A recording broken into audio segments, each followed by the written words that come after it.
Whether you're moving overseas with your family, relocating employees on assignment, moving your organisation's workplace, or transporting and storing high-value art or information, logistics in the modern world is complex. Our new podcast brings you expert voices to share insight, discuss trends, and offer practical advice, all with a view to making it simpler for you to live, work, and do business anywhere in the world. I'm Matt, and in this episode, we're looking at how to make overseas relocation a success. Most of us know that moving to a new house on the same street has the potential to be stressful, let alone making a life-changing move abroad. So what can you do to reduce the stress and ramp up the simplicity when it comes to moving overseas? To take us through it, I'm grateful to be joined by serial relocator and managing director of our business units in New Zealand, Leon Hulme. Leon, hi. Thanks so much for joining us. So, without further ado, wherever you are in the world, welcome to CrownCast.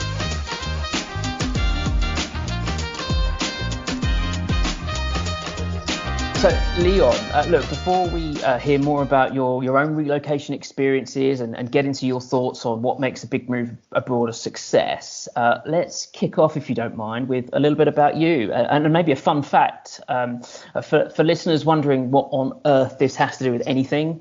It's something we do at the beginning of every episode just to give our audience a glimpse into the world of our guests. So, Leon, here we go. Tell us about yourself and perhaps share your fun facts. Thank you, Matt. Yes, I'm the managing director of Crown here in New Zealand, and been with the company actually for just over 23 years. Worked in many countries, as we'll probably talk about. A fun fact, I'm not so sure it's really a fun fact. A strange fact might be that I've been eating ham and cheese sandwiches for lunch every day for probably over a decade. So I guess that tells you I'm not really a foodie. And I don't know about you, but I find kind of going for lunch pretty annoying, takes too much time. And as I don't have any particular craving for any food, I've just been eating the same thing every day for over a decade. So I don't know about a fun fact, but there's a weird fact anyway. Definitely. Is it just lunch? Is it just lunch that's the same every day, or Yeah, pretty much. But if my wife was, my wife constantly gets frustrated with me when she says, "Oh, what would you like for dinner tonight?" And I'm just kind of like shrug my shoulders and go, "Whatever," So. Nothing in particular ever really springs to mind. So I just eat so I don't starve. Which is obviously very important. It's that's an interesting one. That is a weird fact. It is definitely a weird fact. It sounds very economical. I get your point. I'm not a massive fan of lunch myself. It falls at an annoying time just when you're in the middle of doing something, but. Wasn't expecting that. It probably puts you in a fairly small percentile of the world's population, presumably, not being a foodie. But excellent. Well, that's not quite what we're here for, but we are here to talk about relocating. And you're currently based in Auckland, and over the course of that 20+ year tenure you've been with Crown, it's perhaps fair and perhaps a little obvious to assume that your career has taken you across the world. I don't know, perhaps start off by telling us about your journey. Sure, yeah, and that's right. It all started in Malaysia, actually, Crown Malaysia. Started out in a business development role. It's a bit of a funny story, actually, how the whole interview process. I mean, I had a really strong CV anyway for a business development role at the time. So I guess the country manager, when he was interviewing me, didn't really need to talk to me too much about my sort of career history because my CV kind of spoke for itself. But I think he did want to try and work out whether I was somebody he could get along with and whether we had a similar sense of humour. So he put me on the spot during the interview and asked me to call another Crown employee and play a practical joke on him over the phone. I guess the test was, could I pull it off? Was I open to doing that, firstly? And secondly, could I pull it off? And thankfully, I did, and I got the job there and then. So things have changed quite a bit now with interview processes. But yeah, that was kind of a funny start to it all. And What was the prank, it Liam? gave me. I had to call this person up who was actually the person I was replacing. He was being promoted and he was relocating to Singapore, and I had to. The prank was to call him and say, how on earth could he have recommended that I join this company? Because because the country manager was absolutely awful, and so that was the prank, and it was hilarious actually because he's on the other end of the phone, sort of going, "What's happened? What's he said? What's he done? I can't believe it." So yeah, it was pretty funny, but it gave me a pretty good insight into Crown actually and the people. I had a wonderful.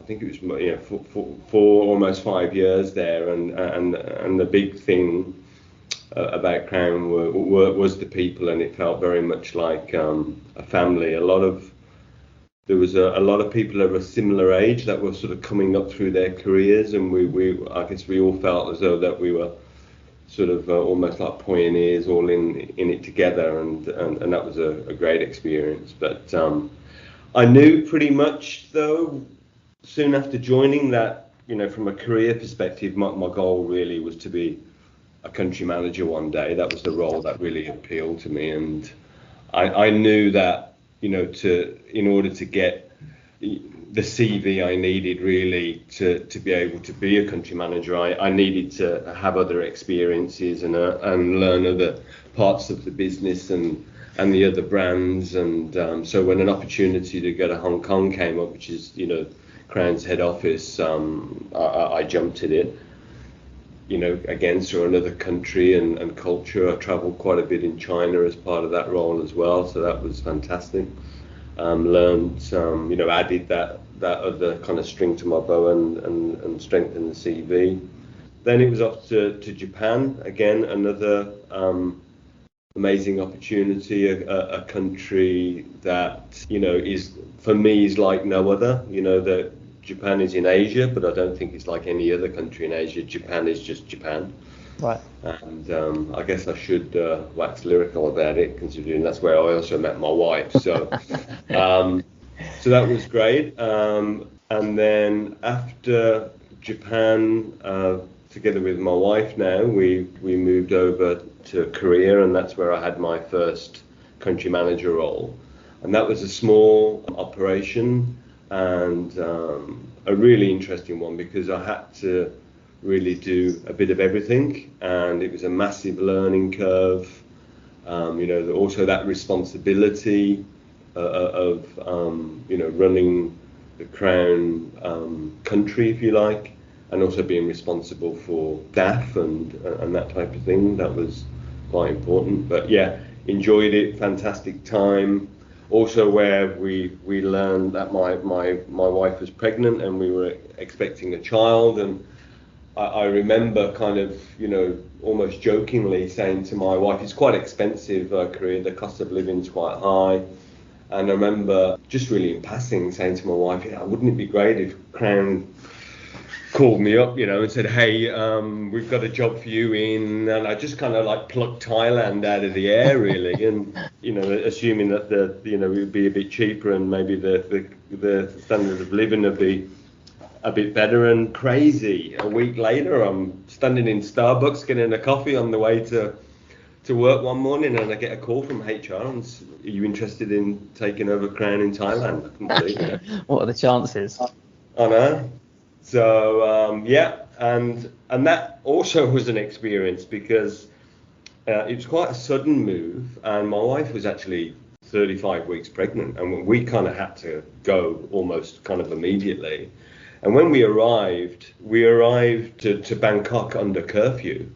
Right. It was the time of the red shirt protests, and I remember, you weren't allowed out of the house after 8 p.m. You'd look out of the window and there was like smoke bellowing up in the air because the protesters were like setting fire to tyres and things like that all around the city. It was quite a scene. A fantastic, 5.5 years there. We absolutely loved it. Again, great people, both at Crown and outside of Crown. So really, really enjoyed that. A bigger operation, building the CV. And then it was off to, I guess, where it all started, for me, back to Crown Malaysia, but this time back as the MD. I mean, and Crown, is a big operation, so quite a senior country manager role, really, hence actually managing director.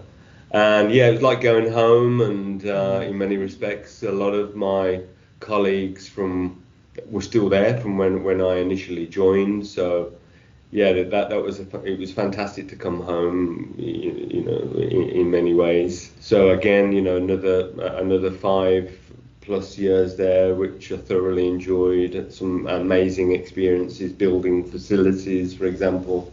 It was a really enjoyable experience, and something that I take a lot of pride in, and with the support of fantastic colleagues there. And then and to where I am today, I think we would be the third largest Crown operation in the group, and my wife and son, we all moved here during COVID, so that was an experience in itself, and probably one of the most challenging moves we've gone through, but loving New Zealand, and it's a great role, and we've got a fantastic business here and some amazing colleagues.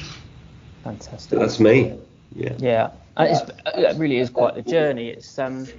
It's probably worth me saying at this point. I alluded to it at the start, but one of the reasons that we're chatting today is because you, like a good many other members of the Crown team, actually have relocated on, more than several occasions. Sure. I was trying to tot up actually as we went through. My maths is absolutely dreadful, and I was sort of listening to everything you were saying and trying to count at the same time, which was always going to be a bit of a nightmare. But there's a good tour of Asia in there, and it was obviously really nice that you started off in Malaysia with that ambition and kind of came full circle from a country manager perspective. So that lived experience is something that you've got, but also other members of the Crown team as well, and I think that's really nice. Is moving around the world something you'd sort of always dreamed of doing, and have you therefore kind of made it happen, or is it more the case that the opportunities have sort of come up and you've grasped them as and when they have come up? I think a bit of both, really, Matt. I think in many ways I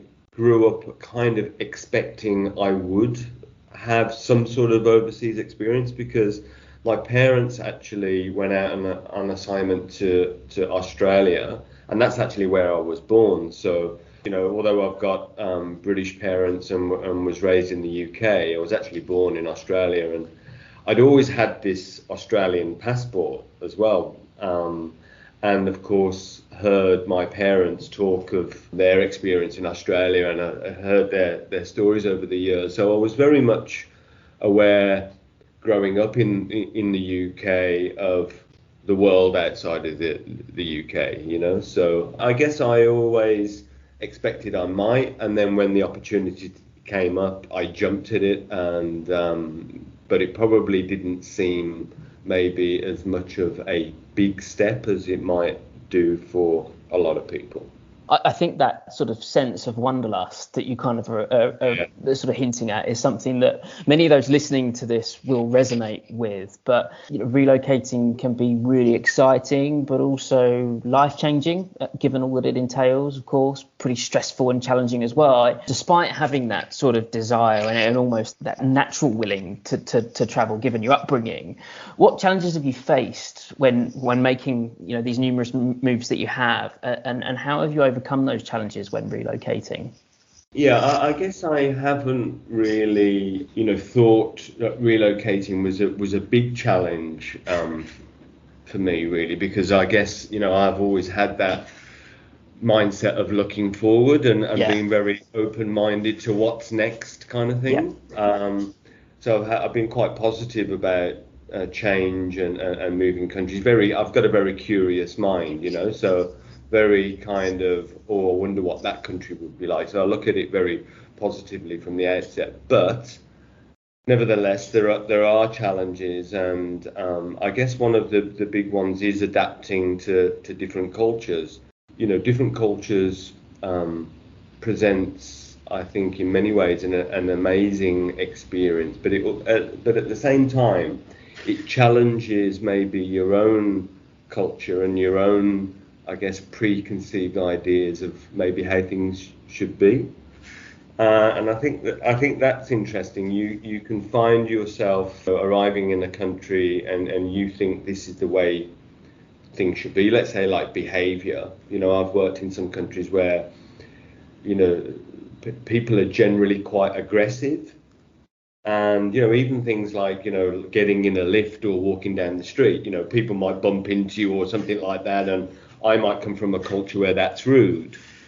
But actually, you find yourself asking yourself the question, well, being open-minded and trying to understand other people's cultures. And even if you come to the conclusion that you think people shouldn't do that or shouldn't behave in that kind of way, you then ask yourself, well, how much does this really matter? Should it really be something that I should allow to bother me? And so you adapt, right? I think that's a very important thing. So I think inevitably, when you are moving to different countries, you're experiencing different cultures. Some of those ways will maybe pose a challenge to you, and you I think have to reflect, right? Firstly, some of those differences you can actually embrace and maybe add something to your game. But even if you think that they don't, I think it gives you an opportunity to ask yourself how much it really matters. So that's been one of the challenges. Moving during COVID was quite a challenge and very different. So we arrived into a country that we hadn't even visited on a holiday or anything like that, right? And normally, everywhere we've moved before, we'd either been there on holiday or had some sort of look-see trip, which is really important, to give you that, real sense of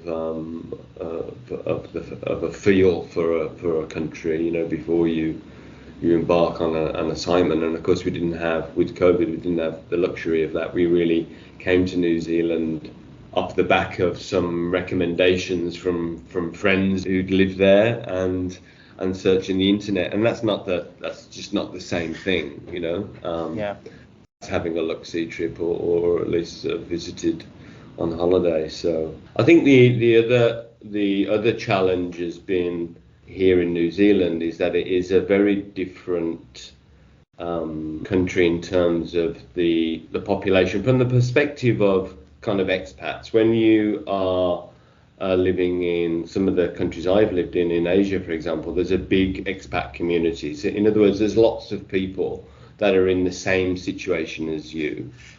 In New Zealand, it's a lot more of a local focused country. So basically, most of the people that you meet are New Zealanders who were born there and raised there, and they've had a very different experience to you. So, and they have their own networks, which can be tough for, I guess, an outsider to break into. So I think the challenge there is you do have to make an effort. You do try hard to build those relationships and those friendships, and that can be quite a challenge. I mean, you've got to be quite outgoing.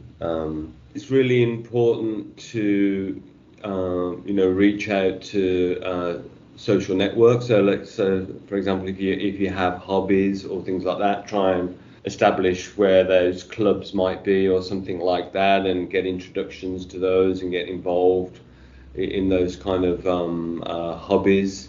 So that's something that we my wife and I have actively done.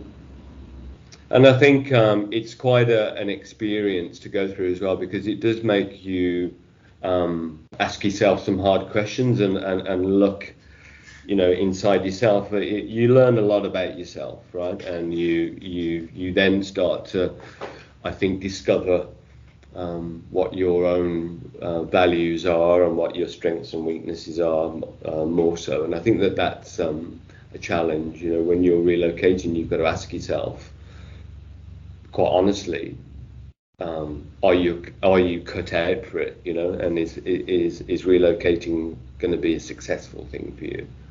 Yeah, I think that's really interesting. I kind of get the sense that one of your sort of overriding messages here is that you've kind of got to be a bit malleable. You obviously got to be open-minded, and I think you've said that very clearly. But you kind of got to be prepared in a way to sort of change in yourself as well. Is that fair? Absolutely. Yeah, absolutely. I think you have to be honest with yourself. I think you have to reflect, and you do. You have to adapt to the environment and to different cultures. But do you know what? I think that can be a fantastic thing. You know, I think there's opportunity for learning and self-development, and I think that's all good. It's all good stuff. Is there that element to it? There's obviously this theory, isn't there, that 90% of the things that we worry about in day-to-day life never end up happening, and a barrier to relocating could be that you're worried about a challenge that you might hear of in a certain country, and you're never going to be able to overcome that challenge. But in your view, is it maybe that to some extent these things just aren't as tough as you think they might be, when you're preparing and considering a move, or working towards a move? I think there's definitely an element to that. I think that you certainly have to ask yourself, what are you wanting to get out of this relocation, maybe this new assignment, or why are you going to this country? So I think it's about thinking that through quite thoroughly, and again asking yourself some tough questions in terms of what's the purpose of this, or what's your why, for taking this assignment. Setting some realistic expectations, because life will throw us curveballs, so expect those. But being realistic with your expectations. But I think it's also important to make that transition, that you try and make that as simple as possible. And that goes for, the relocation itself. So, trying to maybe deal with a company, one company throughout the whole relocation process. And if at all possible, even having as fewer contacts at that company as possible, even one maybe, so try and keep it simple, clear, and set realistic expectations, and expect life to throw you a curveball amongst it all. Yeah.